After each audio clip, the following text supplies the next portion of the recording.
Hello, Magic Weaver. Welcome back to the Weaving Magick podcast. I'm your host, Tara Webb. And I'm your host, Alyssa Lily.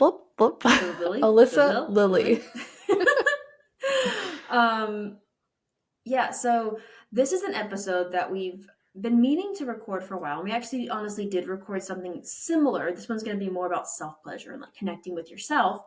And we recorded one about sex magic, and it was just fabulous. And then we realized, hey, maybe we should like not put that out there because it talked a lot about our partners and like getting their approval in the sense of, because consent is important. Yeah, it is. Not of like, oh my gosh, you have to ask my husband, but like in the sense of I want to respect it because it's not just my sex life, it's their sex life too, right? Mm-hmm. But this is like all personal, so it's fine. It's fine. And it comes right after our Bialtane episode because we were so empowered and just like on the roll. And it's one we've been wanting to talk about. And we're already in a fertility mode, so why not now? Why not now? This is definitely going to be like a tangent and just like very like heart-wrenching. Not for little ears. Yeah, definitely not, because it's very honest, which all of our episodes are, but a lot of them I feel like you could still kind of let kids also have on in the background and stuff. Yeah. But we're going to be talking about things like self-pleasure and sex and things like that. So just a heads up.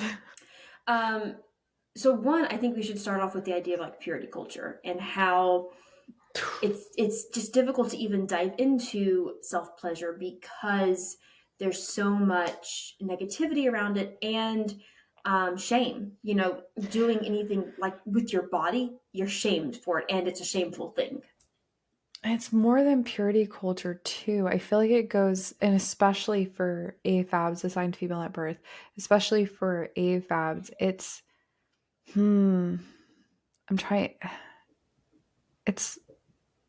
why am I struggling with words today? It just goes so much deeper than just saving yourself. But I feel like our version, or what we're raised to believe is sex, is very much geared around what feels good for an AMAB, right? And assigned male at birth, not what feels good to us. And there's this weird, we don't feel safe exploring and expressing and, setting those boundaries, as well as setting the exploration and giving yourself permission to do that. So I think there's a lot to unpack here on top of purity culture and shame, but also giving ourselves permission to lean into being sensual, even with ourselves. And I would like to applaud the generations below us because they've, kind of gotten rid of like the body count and that kind of, are they getting better about it, like who cares how many partners a person's had and like that kind of thing. Because very much in our time it was woman, girl, AFAB, but if you were promiscuous in any way, you were a whore. And it's still kind of that way now, right? But like that was very much pushed on us, like very much then. Yeah. But also I had a boyfriend leave me, I'm pretty sure, because I was not promiscuous enough, right? So it's like, but then you also have like the guys, right? The AMABs, the dudes who, celebrate having a high body count. And so it's so strange. The way sex and sexuality is presented is just so And it's interesting, like talking with my partner, because I was always under the belief, and this could have been because the two partners that I actually really had that I had sexual relations with, still do with my husband, but you know what I'm saying. I don't think either of them really talked with their male peers about it, but we are taught that they do, like they brag about this, and maybe that is very much true. I have not experienced that because I actually asked my husband of like, oh, I thought y'all talked about it. He's like, why? It's a very personal thing to me. And so I think one, that's a perception that is put out there by the media, and two, it is partially true. I think for those who maybe feel less secure in who they are. But I think a lot of books when we were younger too, of like the fantasy books, it was, and even now, but like they are finally shifting. It was this older male, especially if you're looking at like fairy stuff and like they're hundreds and thousands of years older or whatever, who knew things. and this more, maiden type person who didn't. Mm-hmm. And that's a lot of just the culture of, I would even think of like princesses culture and that kind of thing of just being very safeguarded. Like even Princess Yeah. Bride and like having the massive belt and like having to unlock the belt. Oh, the chastity belt. Yeah. Yeah. I hate it because we get so detached from beautiful magic in this way. And I think in a way it is a way to control AFABs because there is so much power in magic and sensuality and sexuality with self and in a partnership.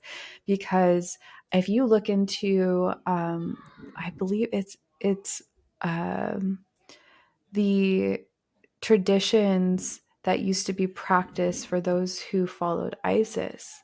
They really Hmm. practiced and participated in celebrating and diving into sensuality even at a younger age, particularly Hmm. for AFABs, not necessarily engaging in sex, but celebrating our bodies and our sensuality and the way that we are very soft and sensual beings. And so they are taught how to touch their own body and explore and express.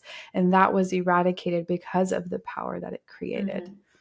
Well, that, and I'm sure even then they were able to be with each other. And by be, I mean just like be around other women, other I mean, that's what they would AFABs do. They who, would yeah, have naked, all of just the like, women would get together and learn and yeah. create and explore together. And a lot of the belief of like you have to be covered up, showing too much skin, and like that kind of stuff.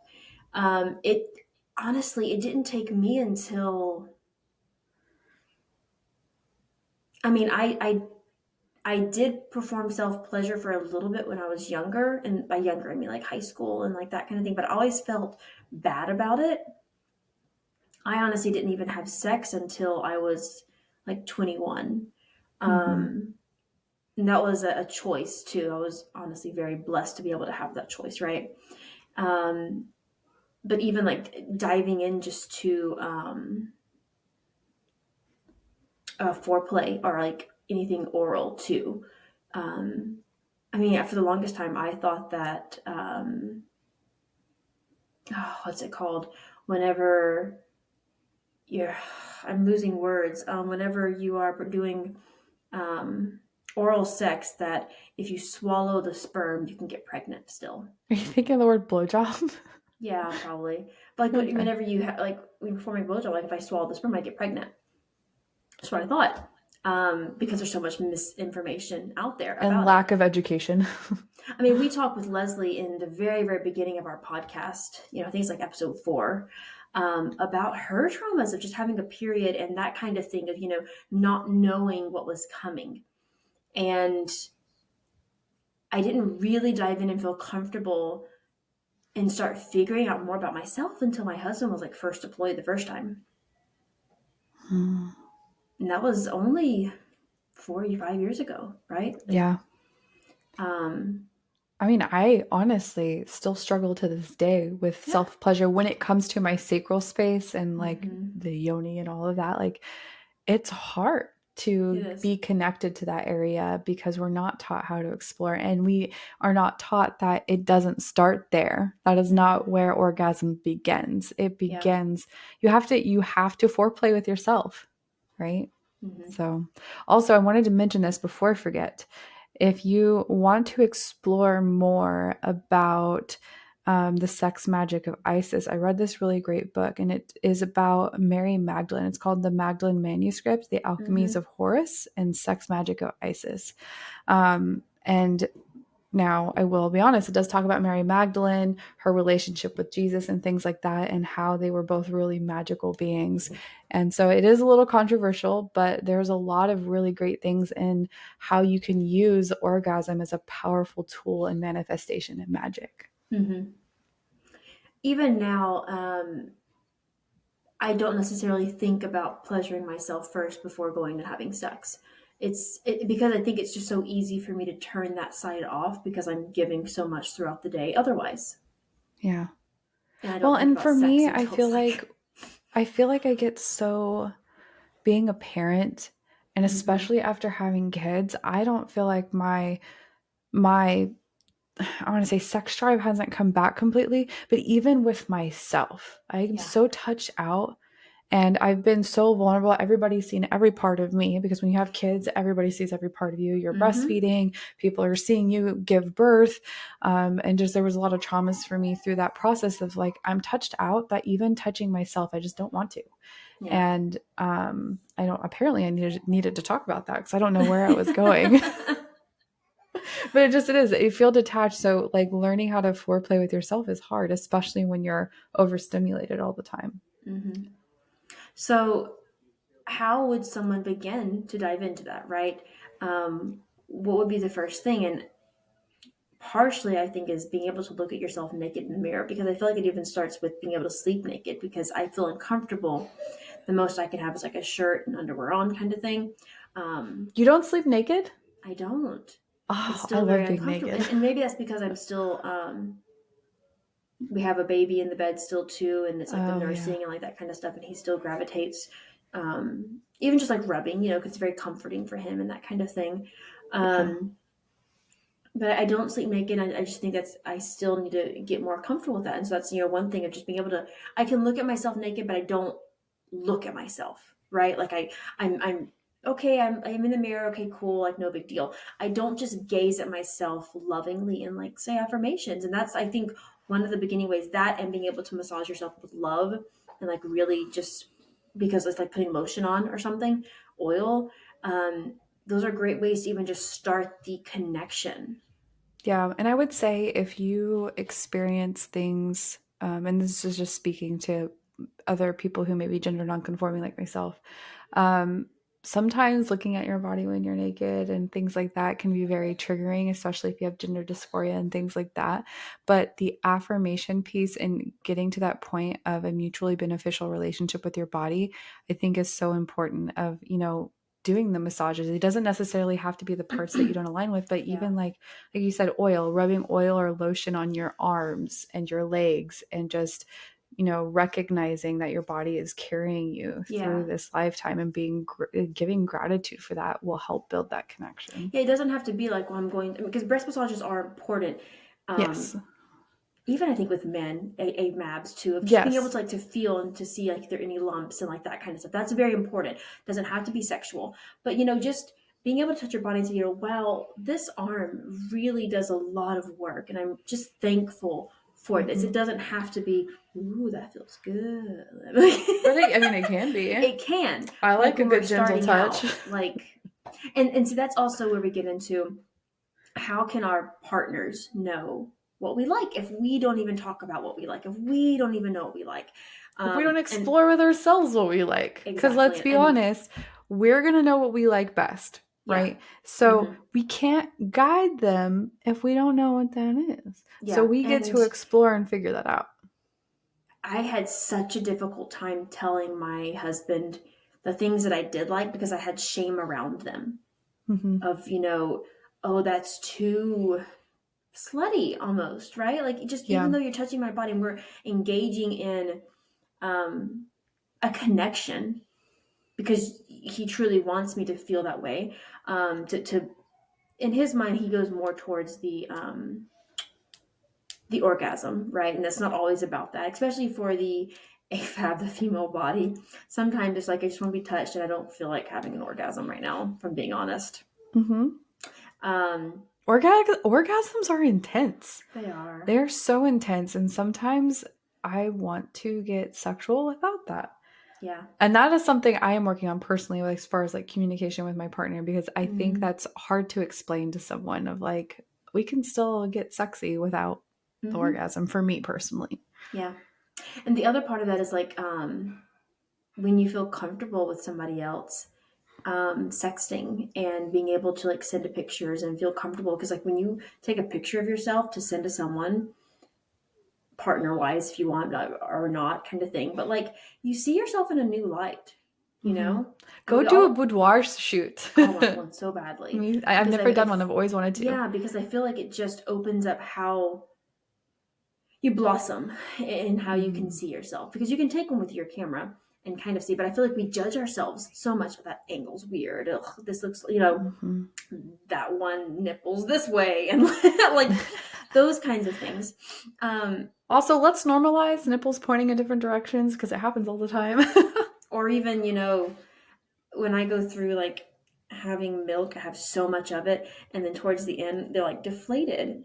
And it feels like I can just pull the skin up around it. And I realized, because I basically been pregnant most of the time or nursing, the time in between my third and my fourth, I had a really nice time where I could like tone my body a little bit.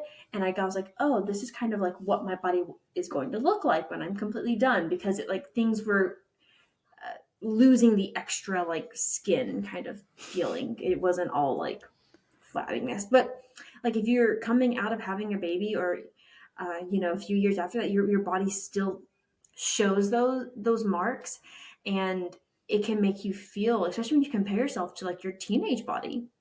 Mm-hmm. I don't want to touch my nipples and my breasts because they're floppy. Well, and what is celebrated as sexy in things like Mm-hmm. porn and the media and what's presented to us, it is young bodies. Even like the Yeah. way that we like AFABs are supposed to shave every part of their body. That is a Mm-hmm. very much you need to be that maiden. You need to fit yourself into that maiden. And so after you have kids, you look at your body and you're like, oh, what the Mm-hmm. fuck happened? Because it's not normalized. But I think a lot of partners truly don't care. No. Um, And I don't we even think we they notice as much as we No, think I that mean, they do. the one place they may notice is like the bush down there, in the sense if there's oral sex or something. But besides that, like truly, it's just, in the end of the day, they just kind of want sex. Yeah, I mean, I'll never my forget. husband's comment is like, "Well, I'm not gonna have sex with anyone else, so like, okay." Yeah, and it's funny because I talked to my husband recently, and I was like, "Does my body hair bother you?" Because that's something that in my gender identity that I'm exploring right now. Like I have Yeah. armpit hair and things like that. And his answer was so funny because he was like, "Well, I thought it might, but I didn't want to influence your decision. But now that it's here, it's like I don't really care. Yeah. Doesn't bother me as much as I thought it would have or might have." Um, Honestly, it's a perception of other people that would well, bother and more. it's also the like for him, it's unpacking the I was taught that this is sexy, but Yeah. actually you're sexy because I love you, not Mm-hmm. because you don't have hair. Mm-hmm. I mean, I would like to get into the mindset of like once a week, setting time for myself just to be sensual with myself. Mhm. And that could even be like with yoni steaming and massaging yourself and like that kind of thing through yoni steaming, which isn't safe to do when pregnant and that, or like bleeding, in that sense. So I haven't done that, but like I feel like it's important to not only have connection with your partner and make intentional time for that, but for yourself. Because I feel like For if you yourself, give yourself 100%. first, then you'll have more of an excitement to share around that. Mhm. Also, I'm sure your partner would love to hear about it. Yes, yes. And what's fascinating is, I think a lot of times our partners would also like to see us do this because they learn more about it as well. That is something I haven't gotten comfortable with I yet. haven't either. No, I haven't either. But it makes sense. And I mean, that's also like the idea of looking in the mirror and seeing your yoni, and I say pussy, and like really studying it, not in a sexual way either. It's like really understanding like what your yoni looks like, because we're taught like there's almost this one model of how it looks. And truly, there are so many different types of Yeah. vaginas Especially and BIPOC people, vulvas. because all of what's promoted out there is Yes. is white, clean, Mm-hmm. And it's tight, honestly. It's tight. tight. Yeah. Yeah. And outies are normal. Half of AFABs have outies, meaning the skin hangs out. The labia. And that's normal. And Mm-hmm. we're not taught that that's normal. And so you feel like there's No. something wrong with you. There's also a practice where you have like yoni gazing, where you go and gaze at others, not in a sexual way, but to learn. Hmm. This is normal. Like hers is beautiful, theirs is beautiful, like that kind of thing. Um, I'm not that weird. It looks different, but I'm not that weird, right? Because What do you we mean by don't that? have that. What do you mean? I'm not that weird. Like what I Because lost I where feel that like connected. we look at ourselves and be like, this looks flabby, this Oh, looks oh, gross. so it's not And that so, weird. Okay, I'm yeah, I'm and so following now. it's like I'm not weird in the sense of, because you're looking at others and saying, well, theirs looks beautiful, but how is that different from mine? Mm-hmm. Doesn't make it bad or good, right? Mm-mm. Um, and so I mean, definitely like, it's like boobs. Boobs are all different too. yeah, Like everybody's mm-hmm, body is different, and we should be celebrating that and not like trying to fit this mold of what it should be. Getting that is something that's been coming up a lot for me lately. Is getting trapped in the fucking should be's. Fuck should yeah. be's. Just figure out what you like and what works for you. If it's not vanilla sex or vanilla masturbation, explore and do other things. Yeah. You know, And I one don't thing I know. learned is, with the AMABs, it's very much of the penis being. I'm trying to think of the language around it, but it's very quick, right? It's a way to have an orgasm quickly. It's stimulating, But right? there is so much pleasure to be had in holding off. And that is Yes, something that I yes, don't think a lot of AMABs are taught about their body is mm-hmm, to stop yourself and then come back to it and mm-hmm, build up. definitely. I've heard, I don't have an AMAB body obviously, but I've heard that there is like the orgasm is so much better when you've Yeah, held it off for a while yeah. and you have experienced that foreplay. Mm-hmm. And a lot of AMABs think the first place to get an AFAB, a woman, excited is going to the clitoris. And that actually is not the spot for us Uh-uh. because there's so many nerve endings, it's almost overwhelming. And It so, if you, is. yeah, and so if you think of like, a penis being like the place to like, not play, but you know what I'm saying? It's more of a stimulant. That's more of the nipples for the women, the AFABs. Mm-hmm. I think this is a thought. It could possibly be for AMABs too. They probably just don't want to be touched there because to them it's A not. feminine thing, Yeah, it's not. air quotes. It's a thing that, like, my Well, husband and it's is like a little weird around. Like, with AMABs, right? Their spot is in their anus, right? mm-hmm, And a lot of them don't explore that area because it's taboo and thought of as quote unquote gay, yeah. right? And it's just But like, apparently you can also access it without going through the hole. Like you can access it like yes, underneath the ball sack that area. space in between. Yeah, Yes, definitely. absolutely. But But you they're have to play with too, that to figure out like where it is for each person too. yeah. Um, and I'm curious also about just the word castration came to mind, but that was not the word I was thinking of. What? Are you talking about The foreskin. yes, I don't know why I blanked on it. I don't know. why But like can the I think difference of, I know, the difference of having circumcised. there we Of go. like, yeah, and like the different stimulation too with that, because from what I've heard, those who aren't circumcised, it is more sensitive, as if it were for like the clitoris area, like that kind of thing. Um, but like, yeah, even as I begin to dive into connecting with myself, I still catch myself going towards that end goal Mm-hmm. of Oh yeah, orgasm, that is a just lot of like because in your mind, unpacking and in your unwriting. mind it's like, well, that's how I know I'm done. Yeah. And also the belief of, AFABs orgasm multiple times. And we can, at least for me, That's it's not always difficult what we though. want. No. And I It should think, not be the end goal. no, and I think it's difficult because that needs to be a safety, because you've released a lot, right? Mm-hmm. And It's an so emotional thing. it is. And so going even further past that, it's like you almost have to release even more control because you're no longer almost in control of your body in a sense.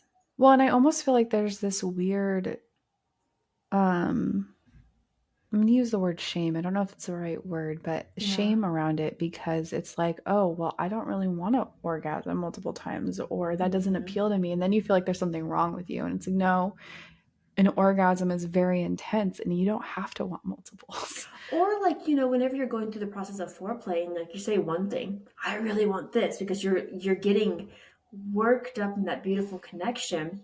And then after you orgasm, you're like, don't want that anymore. Yeah, I'm done. And it's Thanks. okay. It's okay to like walk away and be like, actually I'm done. I'm good, kind of thing.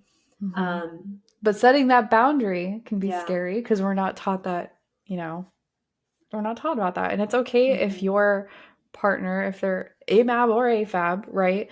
If they need to go finish themselves, if they're not done. Like it's Yeah. important to have your boundaries and to be comfortable with each other in that way. And I also think another thing that doesn't get talked about a lot, especially in like AFAB to AFAB or AMAB to AMAB, whichever, um, is what feels good for you, even though you may Yeah. have the same physical body, is not necessarily what the other person wants. Like for me, I know one of the big things that came up when I was with another AFAB was I don't particularly like to be on the receiving end of oral.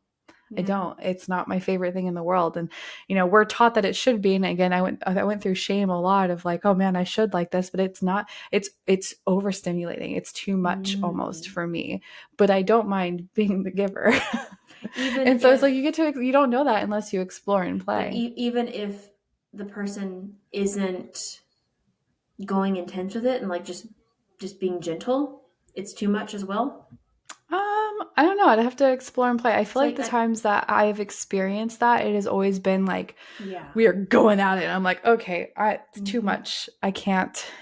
I no, thank you. Well, and the other part of being sensual with yourself too, and this also goes with your partners, is being able to get out of your head. Oh, that's a big one for me. Because it very much if you're judging yourself or like I don't know, have a to-do list. Yep. Um, To-do list or like, why do I need to take this time to touch myself? This is selfish. That's a big one that mhm, comes up. Or especially with the really deep-seated Christian beliefs that come up of it just being wrong. And so mhm. it's almost like this block that we have up that we can't Or even that you reach. have to hide while doing it too, Oh my because gosh, yeah. if you share a bedroom with a partner, Yeah. it's like when they're asleep and you're like hiding under the covers or going to the closet or something like Go that. to the bathroom. Yeah. Yeah, versus I'm Shower. gonna just so you know I'm making this room my sacred space for an hour, just so you know. Um, And also normalize that, if you do have a partner, that having sex and that type of orgasm and that kind of like craving is completely different than self yeah, pleasure. Because I feel like there's this also weird stigma where there are a lot of people that are uncomfortable when like knowing that their partner self pleasures and it's or yeah. vice versa. And it's like, well, you shouldn't need that. I'm right here. And it's like, well, I'm not craving that right now. Hmm. I do want to be intimate with you, but that's not what I want right now in this Well, moment. I want to. and also we're taught so because I struggle with that, but I also struggle with it because um, through the porn aspect, Oh, yeah. and there's a huge topic debate around porn, right? That kind of thing. So we're not going to dive into that, but just the idea of a lot of self pleasuring comes from watching porn and Mm, like it's a way of just releasing really quickly versus connecting with your body. But even then, I had to come to terms with like sometimes if my partner does want that for himself, I don't always want to have sex. And it's not because maybe if he came to me and I didn't want to have sex, that's something for him, right? And he wants that space. Or in the reverse of like sometimes on the rare occasions that like I want sex and he doesn't because he's tired, I can still give to myself. mhm. And it's almost like you feel bad because like well they want someone else, they want something else versus me. But I had to just really come to terms with truly sometimes I don't want to have sex. And Mhm. so it's okay because they're actually honoring my not being able to because I had trauma at one point or um, not wanting to, being able to But release also, that self pleasure stigma. doesn't mean that they want to go off with someone else. Yeah, it doesn't mean I they think don't that's like another you big anymore. thing. Mm-hmm. Yeah. It's not because they're not attracted to you. It's not because they don't want you. It's not because I don't want them. It's because I want that experience and that connection Well, with and myself, or I want that quick release. there's a different connection between AFABs doing it right And and AMABs. like seeing or hearing their AMAB partners in a Hmm. sense, because we think of like, oh, they don't want us because they basically always do in a sense want to have sex. Hmm. Not every single one, but the majority, right? They typically are more ready quickly. So when they're doing that, it's like, versus when we're doing that, they're like, yeah.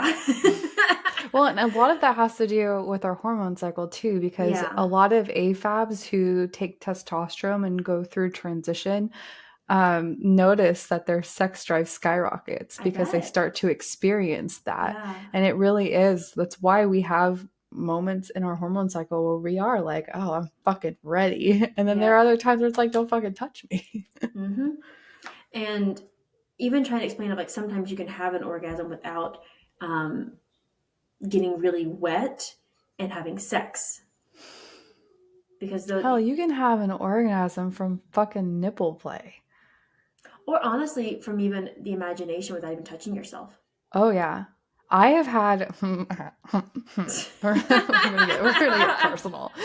I have done some really great yoga that has that I mean it's only ever happened once, but I was doing what kind of it was that yoga we were doing that has like the chanting with it. What's it called? Do you know what I'm talking about? It's a Kundalini? specific. No.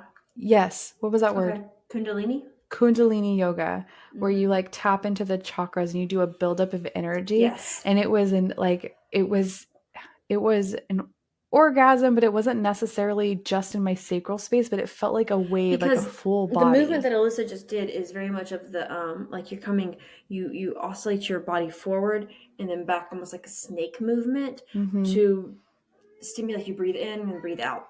And so you're constantly doing this. It's connecting all the chakras as well. It's like aligning yourself and just releasing some extra tension. And so it definitely can be easy to tap into the sacral. Oh yeah, and like feel that energy move through your body. And it's not even necessarily from the stimulation of the sacral space, but I think it's the stimulation of moving that energy through your body and feeling the pleasure in that type of movement with your body. But I would, if you told me that yoga could give me orgasms, I would have laughed at you. It would be outlawed. Surprise, yoga is very tantalizing. Which, you know, when they think of tantric yoga too, that's Yeah. the first thing people go to is having sex, but that's not always, you know, what it's meant for. It's meant for a connection and to go deeper. And Tantra is so fun to explore by Yeah. yourself. And figuring out what you like and moving your body in new ways. It's a great way to help, because I feel like when you talk about like self-exploration, it's very intimidating when you don't have a guide, but the only guide that exists out there is porn. And that's not exactly the best guide in the world, because porn is literally filmed for the AFAB pleasure, just in the way that it's designed. I don't remember what the site's called, that was filmed for AFAB and like with AFAB in mind and like that kind but of thing. even then, even like I feel like it's still just it's over dramatized. Yeah. And so I feel like with Tantra, because the when you quick start kind of feeling of, you know, it has to be quick because no one wants to stay for like a yeah, long and video. inadequacy and secrecy and all that stuff. But I feel like with Tantra, it like gives you that guide and like things to try. It gives you something to explore, and it gives you that starting point. I don't know. It did for me. Well, I'd say our challenge for this week is to self-pleasure. Yeah, but like find a day this week where you give to yourself. Yeah, I guess we probably shouldn't put that on our social media. Maybe we should. I don't know. I give to yourself, aka go have an orgasm. Find a way to self-pleasure, even if that means oil massaging yourself or yoni steaming, like that kind of thing, because that is a form of pleasuring yourself, of giving back to yourself. That's why I would say a way to think about ways to explore immense joy in your five senses. I think that's a good way to really dive into that. So that could be touch, that could be the oil, maybe maybe even combining, like having your favorite candle or aromatherapy going while you do an oil massage, and you have your favorite chocolates nearby. Like give yourself a date with yourself of just pleasure and whatever that means for you. This concludes another episode of our Weaving Magick podcast. We release one episode a week, so be sure to subscribe to catch the latest episode as soon as it releases. You can find us on Instagram at Weaving Magick Podcast. That's Weaving Magick, Magick Podcast. We would also love it if you could leave us a review. If you do, make sure to email us your review so we can send you a thank you gift. Thank you so much for joining us, and don't forget to find a way to weave magic into your daily life.